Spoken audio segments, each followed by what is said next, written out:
उम्मीद है कि आप सब दोस्त खैरियत से होंगे। आज की एक नई वीडियो और आज की इस वीडियो में हम पासिंग मार्क्स 2025 पर बात करेंगे कि किस सब्जेक्ट में आप लोगों ने कितने मार्क्स लेने हैं पास होने के लिए। आप 9th क्लास के स्टूडेंट्स हों, आप 10th क्लास के स्टूडेंट्स हों, आप फर्स्ट ईयर के स्टूडेंट्स हों और सेकेंड ईयर के, ये वीडियो आप लोगों ने सारी देखनी है और लाइक भी वीडियो को करना है और अपने दोस्तों के साथ शेयर भी कर देना है। एक तो 2025 में आपने किसी भी पंजाब के बोर्ड में पेपर दिए हैं तो जो पासिंग परसेंटेज है वो 33% है। पंजाब भर के तमाम बोर्ड्स में पासिंग परसेंटेज है जो है वो 33% है, चाहे 9th के स्टूडेंट्स हों, 10th के हों, फर्स्ट ईयर के हों और सेकेंड ईयर के स्टूडेंट्स हों। अब बच्चे जो क्वेश्चन पूछते हैं कि सर कितने कितने हम नंबर लें तो हम पास हो जाते हैं। फॉर एग्ज़ाम्पल आप 9th के स्टूडेंट्स हैं और आपने 10th के भी पेपर दिए हैं। पहले हम एक सब्जेक्ट इंग्लिश को ले लेते हैं और आपको समझाते हैं कि कितने कितने नंबर आप लोगों ने लेने हैं पास होने के लिए।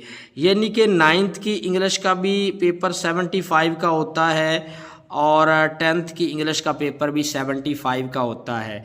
अब 75 में से जो नंबर पास होने के लिए लेने हैं वो आप लोगों ने 25 लेने हैं और जब ये टोटल मार्क्स बन जाते हैं 150 इंग्लिश के, 9th और 10th की इंग्लिश को मिलाएं तो 150 नंबर बनते हैं और आपने 150 में से नंबर लेने हैं 50 पास होने के लिए।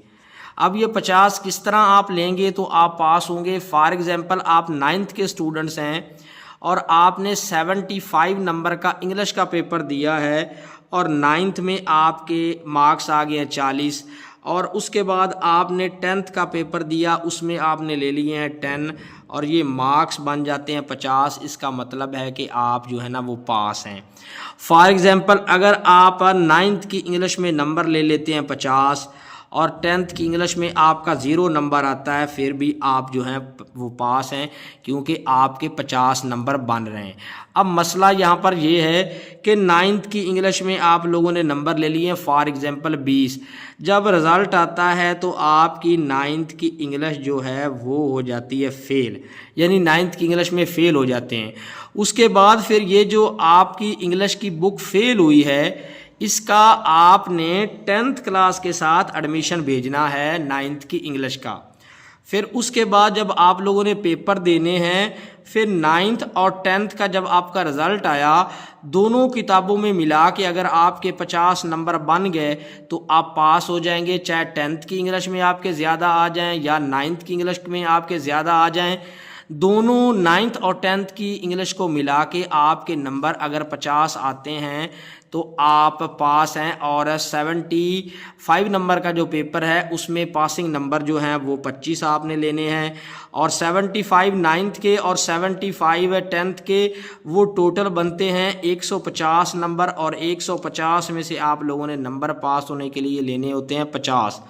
अब बीच में बच्चे पूछते हैं कि सर अगर किसी बच्चे के 22 नंबर बन रहे हों, 21 नंबर बन रहे हों, 23 नंबर बन रहे हों तो क्या इनको पास कर देते हैं?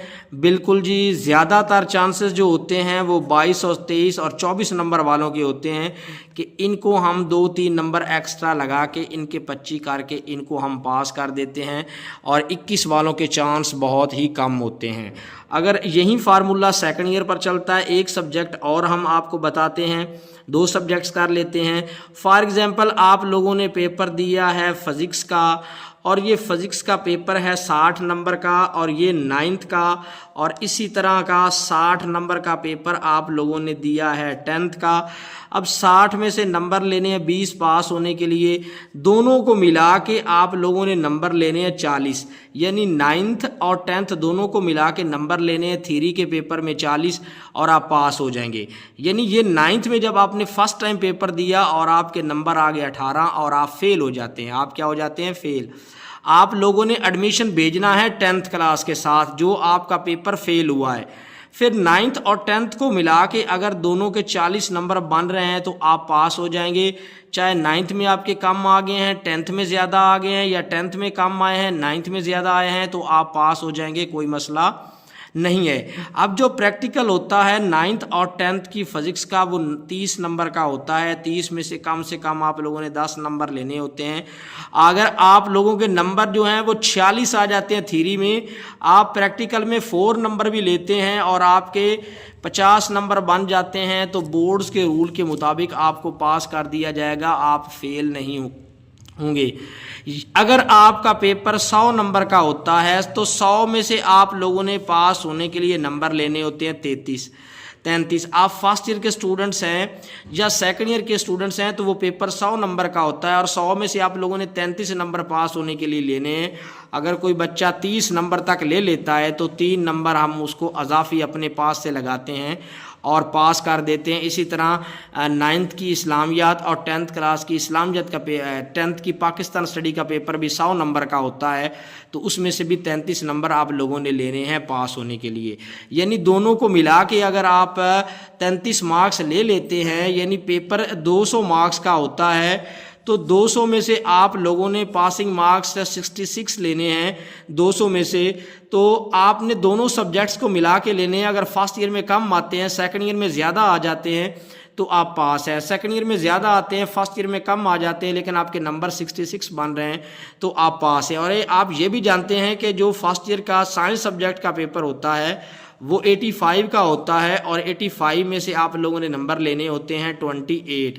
और अगर कोई बच्चा 26-27 तक पहुंच रहा होता है तो हम उसको एक्स्ट्रा मार्क्स लगा के 28 कर देते हैं और आपके थ्योरी में 56 मार्क्स जो है ना वो आने ज़रूरी हैं। तो ये 85 नंबर का पेपर होता है और ये 85 आपके फर्स्ट ईयर के हैं और 85 आपके सेकंड ईयर के हैं तो ये तकरीबन 170 होते हैं और इसमें से आपने 56 नंबर लेने हैं और प्रैक्टिकल को मिला के आप लोगों ने 66 नंबर करने होते हैं तो आप पास हो जाते हैं। आपके इधर से 60 आ जाते हैं, प्रैक्टिकल में 6 मार्क्स भी ले लेंगे तो आप पास हो जाएंगे। यानी दोनों को मिला के आपके 66 बन रहे हैं, प्रैक्टिकल में कम भी हैं तो आप पास हो जाएंगे। ये है तमाम सब्जेक्ट्स का पासिंग फार्मूला। तो 2025 में एक तो कन्फर्म है कि पासिंग मार्क्स 33% है क्योंकि खुद हम 9th और 10th क्लास का रिजल्ट बना के भेज रहे हैं तो ये बात क्लियर है। अगर फिर भी आप लोगों को समझ नहीं आई है तो आप कमेंट सेक्शन में कमेंट करके अपने सवालात के जवाबात पूछ सकते हैं। वीडियो को लाइक करना है और दोस्तों के साथ शेयर भी करना है।